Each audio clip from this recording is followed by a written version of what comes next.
All right, thank you for staying with Daybreak. We're still having that discussion even during the break. And Dan, Duncan, you say it's Duncan, not Dan. Duncan, you wanted to jump into this conversation. Now, what does that even mean for the fight against corruption then? Because also this bill still has to come back to Parliament. The same MPs will tinker with it a bit to ensure that they still continue representing their clients.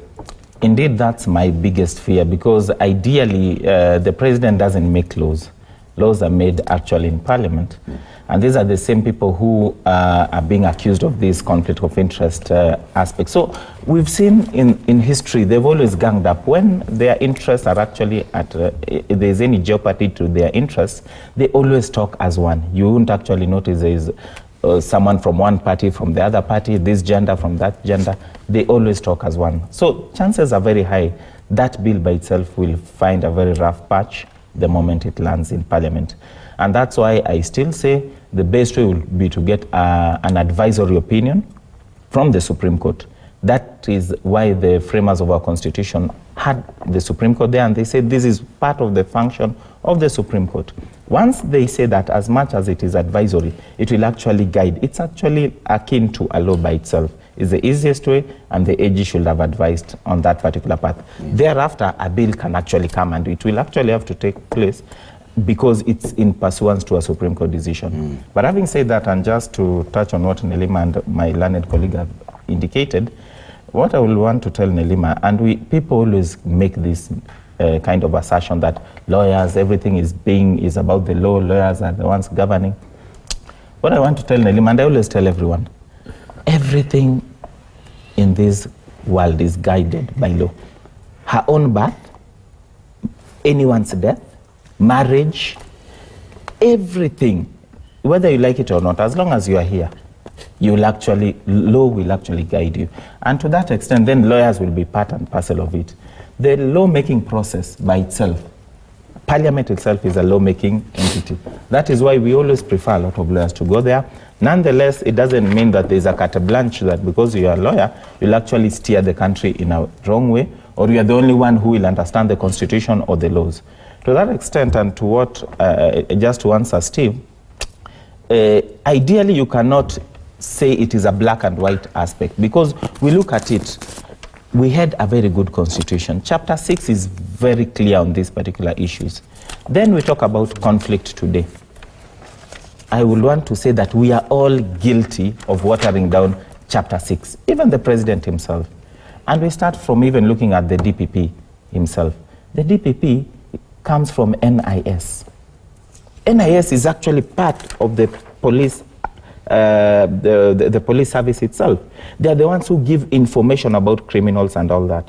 Once they do that, it goes to the DPP, who will sieve that information and say that we have enough evidence here to actually sustain a case in court and achieve a conviction. Today, we don't even know whether he's still part of it or not. Isn't that a conflict? It is a big conflict in my view. Narima had something to, a point of return, a point of response rather. I did, and I wanted to say this is one of the only countries, because of the work that I deal with youth, where the first thing they tell me when they want to enter politics is that they want to do law. And it's concerning. I, as an individual, should feel that I have a place in this country. And with me and my talents, which don't necessarily have to be legal, I can participate.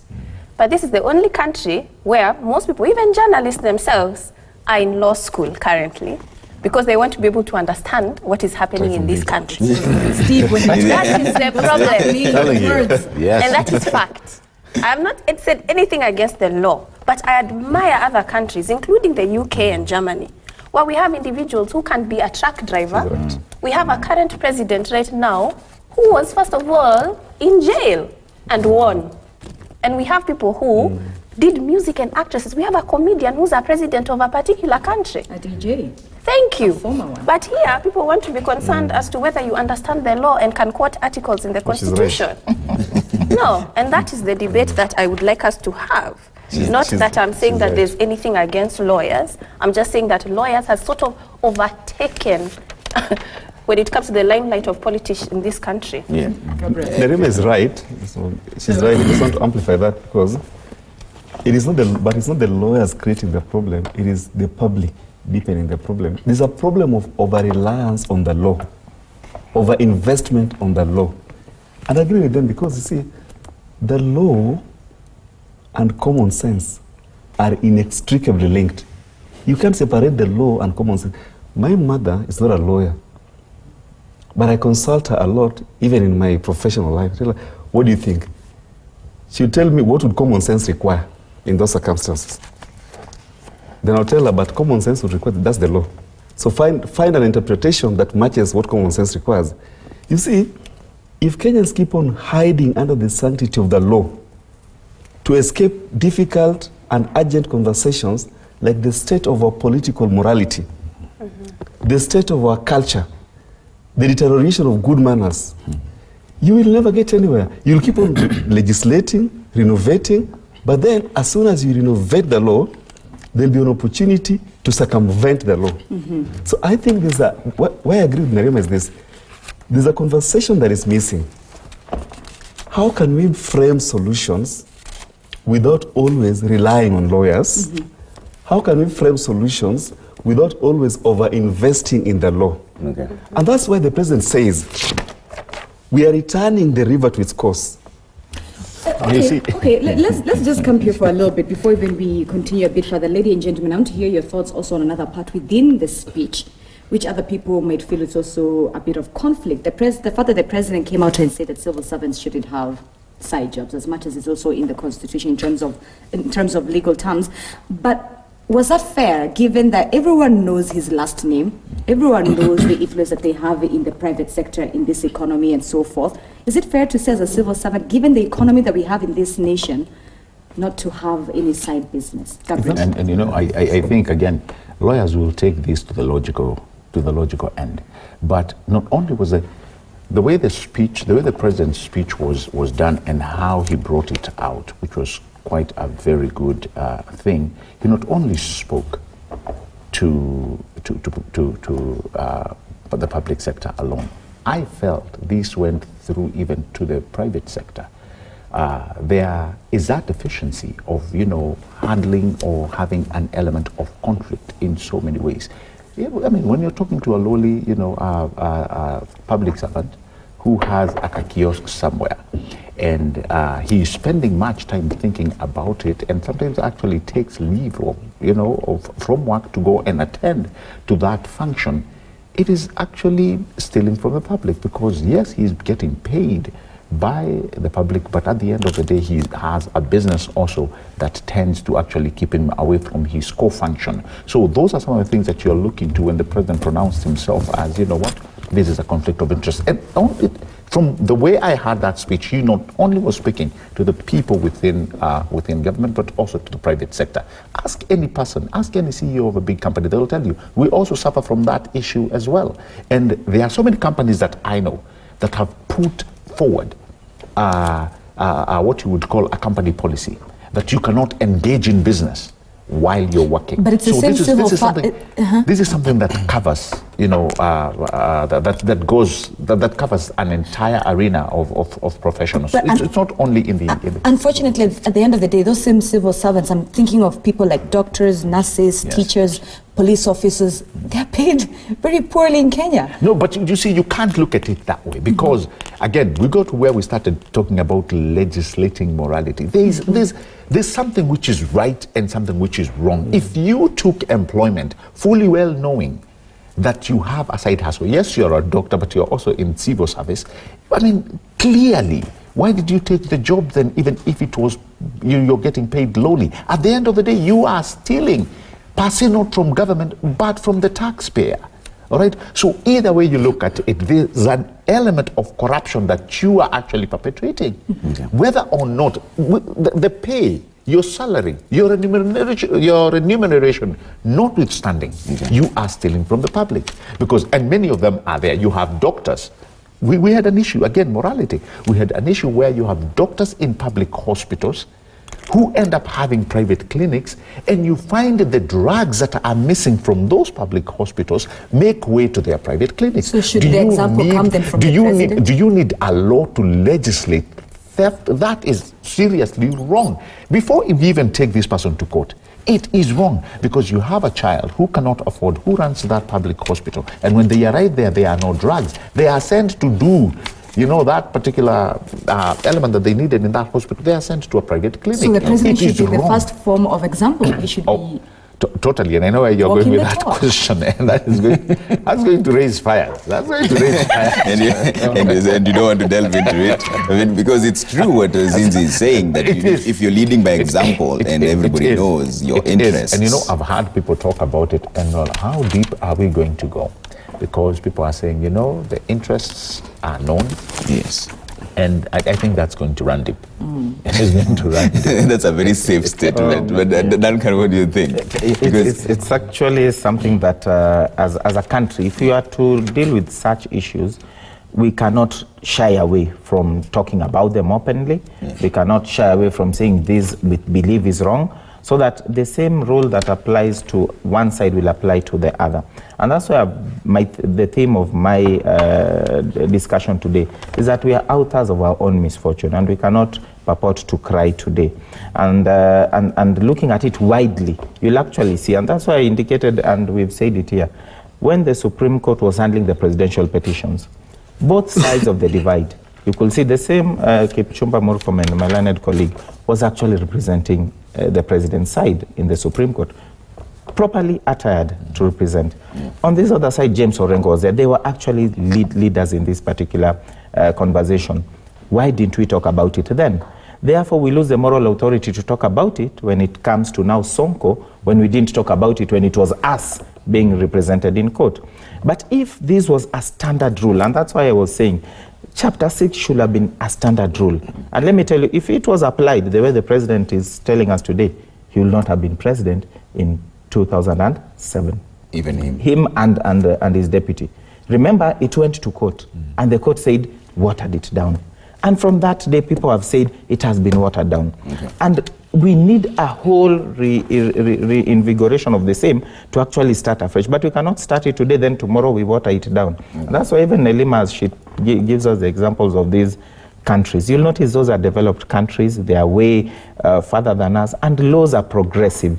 We have laws in our country today that we look at them even as lawyers and we laugh. And we say, what do you mean? This was actually legislated.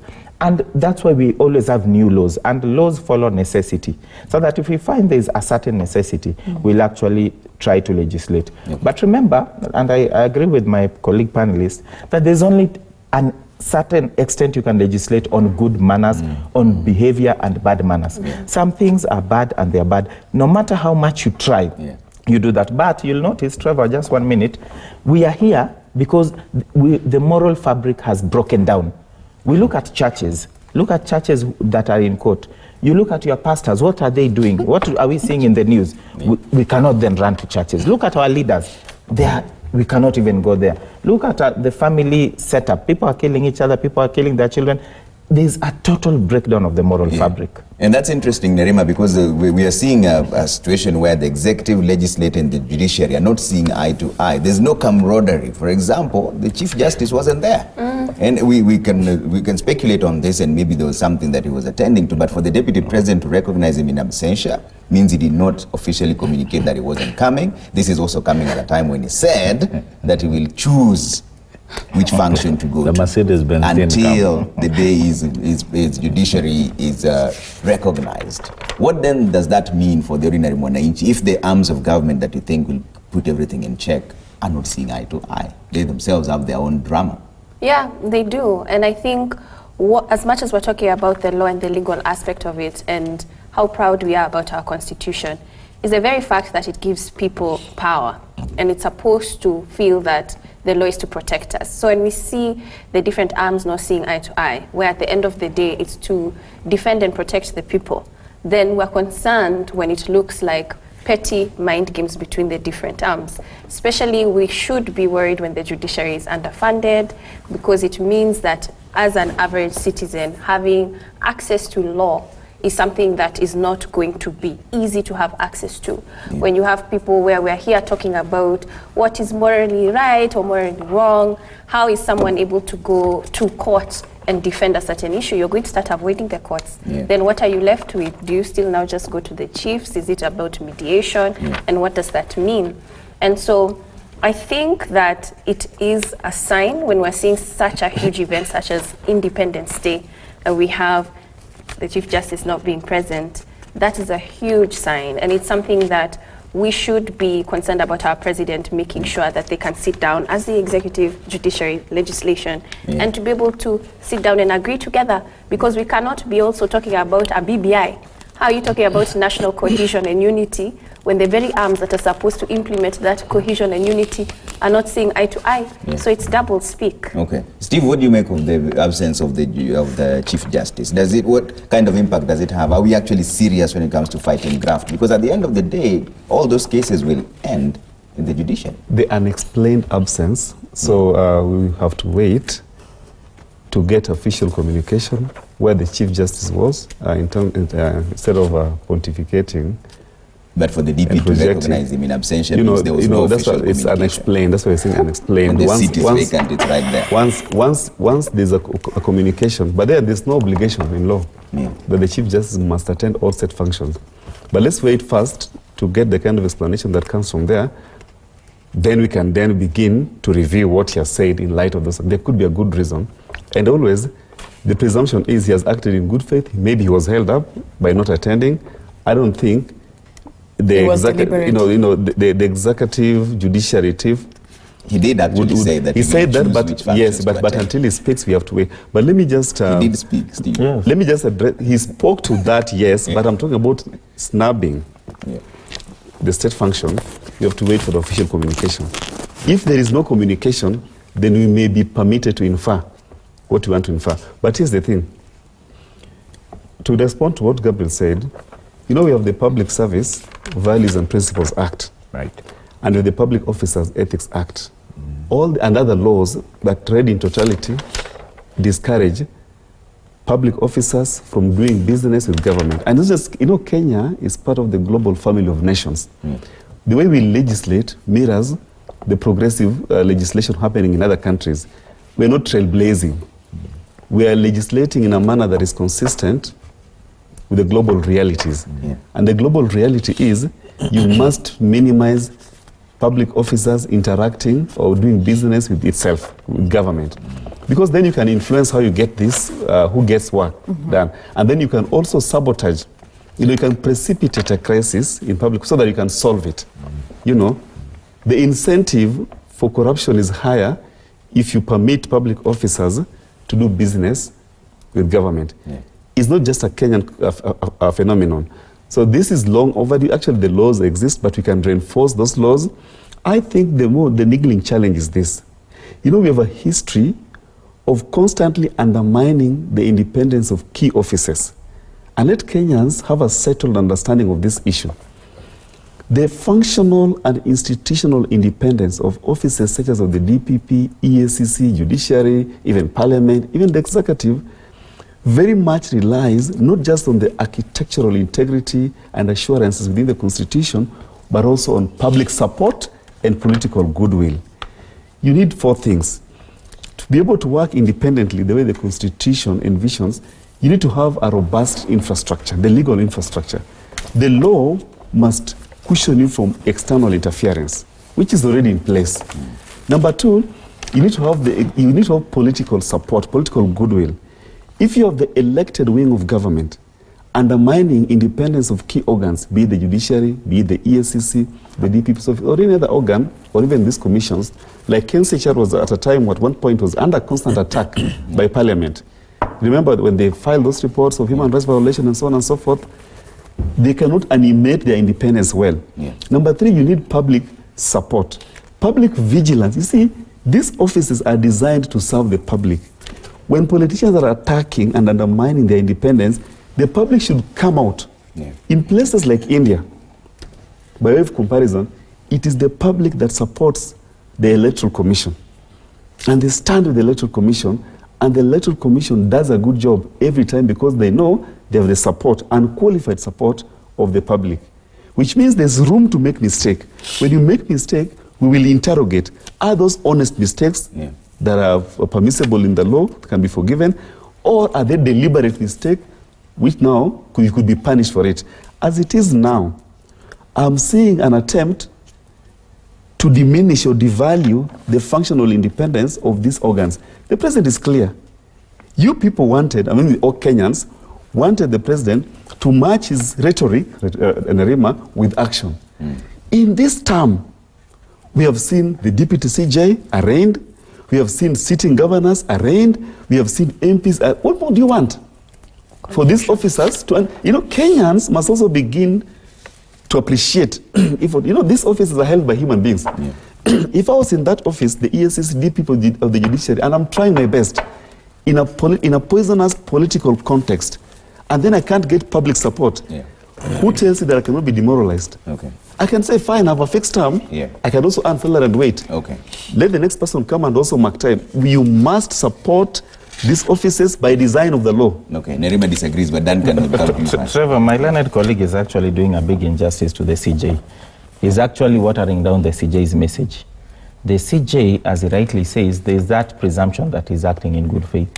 But when he has told you already that if you don't see me, just know I've chosen not to attend. He has said he will choose which functions to attend, which he will not. Therefore, the moment he does not attend, the first thing that should come into your mind is not that he's acting in the issue of acting in good faith. He has chosen not to attend. And until they come and tell us that indeed the CJ was either bereaved, indisposed, or otherwise, then your presumption is exactly the message he gave you. We have communication channels in the judiciary. The registrar would have actually, because it's something that that evolved emotions, would have actually come out that very day in the evening and said, no, it is not what some people are saying. This is the position. Remember, this is a state function. State function is for all state officers. They are all invited individually, and if you are not going to attend, all that you are supposed to do is to inform them. So that what we saw with the deputy president acknowledging an absentee guest will not have happened. And that is the harmony that Nelima talks about within this particular government. Nonetheless, if you do not have that at that particular point that the CJ is expected to be there, he's not there. Leave it at that. All other senior judiciary officers were not there. Wouldn't that be reason enough to tell you it is a message being sent? Then, for us, it behoves us to pick it from there. That is this the kind of government we would want, whereby it is not working in unison? We have the BBI issue. We want all of us to be working in unison. If there are concerns raised by the CJ, we are talking about corruption, we are talking about all these bills, everything will go back to the judiciary. If we are belittling this judiciary, that we are sending all these governors, we are saying that we want to show you that we are working. You'll arrest everyone. Where will you take them? You'll not take them to State House. You'll not take them to ODM House. You'll actually take them to the courts.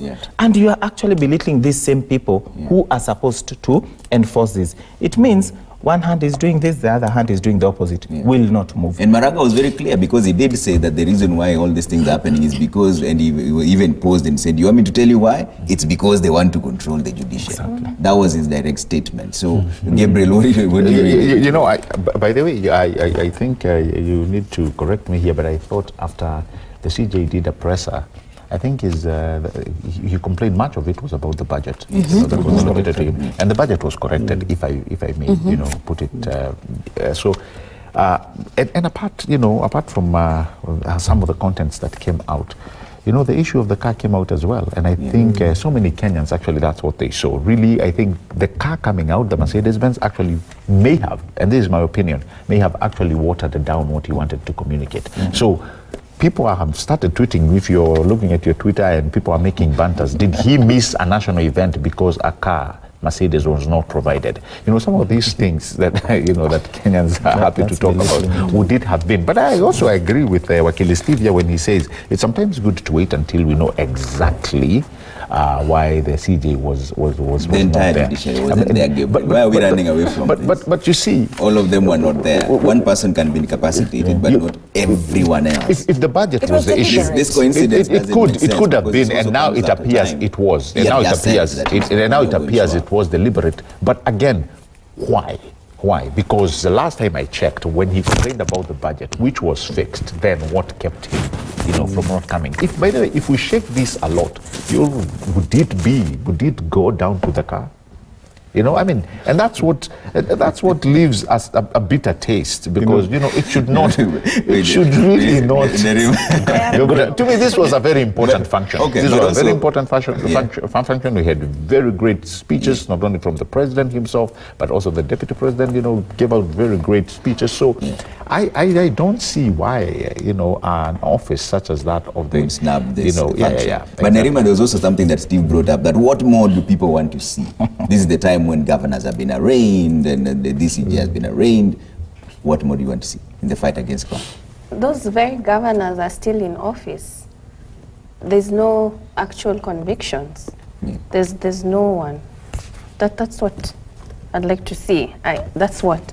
As soon as we see people being behind bars due to corruption charges, then people will begin to believe that the law is working for them.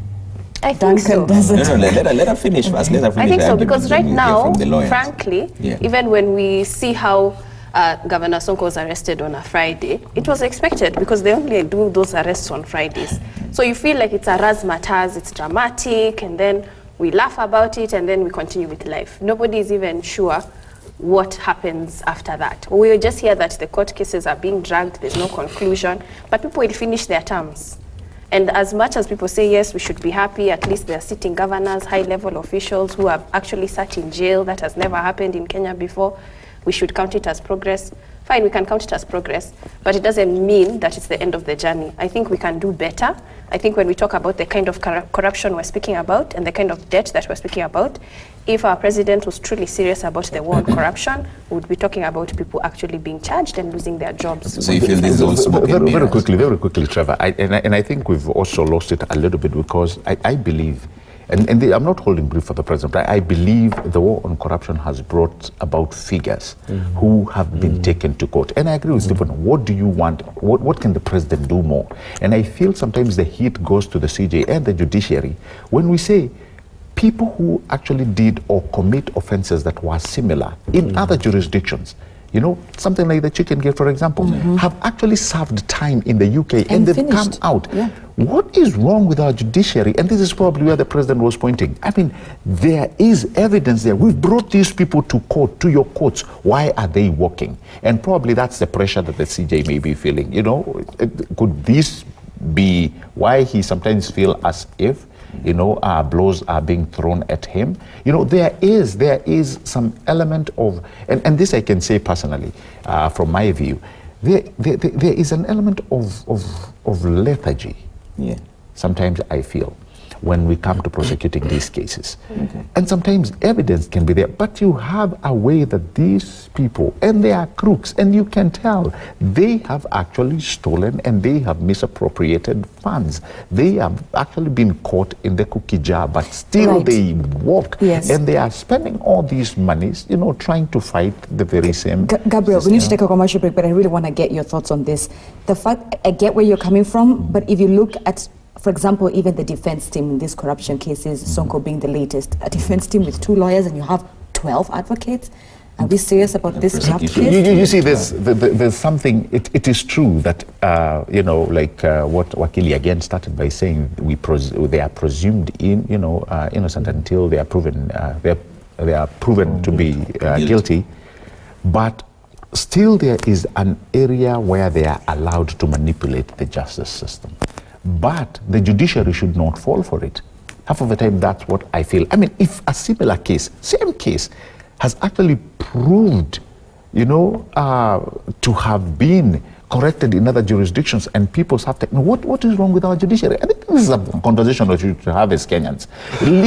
This legal banters notwithstanding, I know they have that right to manipulate our system, but then again, what has the judiciary, our judiciary, what have they not gotten? If Maraga today was rising and saying, we are unable to prosecute 1, 2, 3 cases because we do not have this budget, which actually has been made available, then, or say we do not have the expertise to deal with this kind of cases, that can be understood. But now you have everything, but people are still working.